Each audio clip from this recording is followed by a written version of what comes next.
नमस्कार. आज आपण ग्रामसभेत बोलण्याची योग्य पद्धत शिकणार आहोत. एक, सुरुवात नम्रपणे करा. माननीय सरपंच, ग्रामसेवक आणि उपस्थित ग्रामस्थांना नमस्कार. मला गावाच्या विकासासंदर्भात काही प्रश्न विचारायचे आहेत. 2. एकावेळी एकच प्रश्न विचारा. या कामासाठी किती निधी मंजूर झाला? निधी कोणत्या योजनेतून आला? कामाची अंदाजित किंमत किती आहे?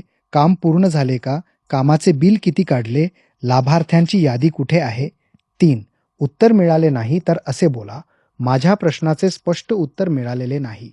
कृपया हा प्रश्न ग्रामसभेच्या इतिवृत्तात नोंदवावा आणि संबंधित कागदपत्रांची माहिती द्यावी. 4. विरोध करताना व्यक्तीवर आरोप करू नका. सरपंच भ्रष्ट आहेत असे थेट म्हणण्याऐवजी असे बोला, या कामाच्या खर्चाबाबत मला शंका आहे. त्यामुळे संबंधित कागदपत्रे आणि खर्चाचा तपशील ग्रामसभेसमोर ठेवण्यात यावा. 5. शेवटी नोंद महत्त्वाची. फक्त बोलून थांबू नका. तुमचा प्रश्न आणि त्यावर झालेले उत्तर किंवा निर्णय ग्रामसभेच्या इतिवृत्तात नोंदवण्याची मागणी करा. 6.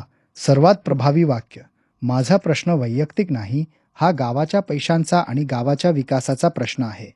त्यामुळे कृपया मला स्पष्ट उत्तर द्यावे आणि माझ्या प्रश्नाची ग्रामसभेच्या इतिवृत्तात नोंद करावी. धन्यवाद.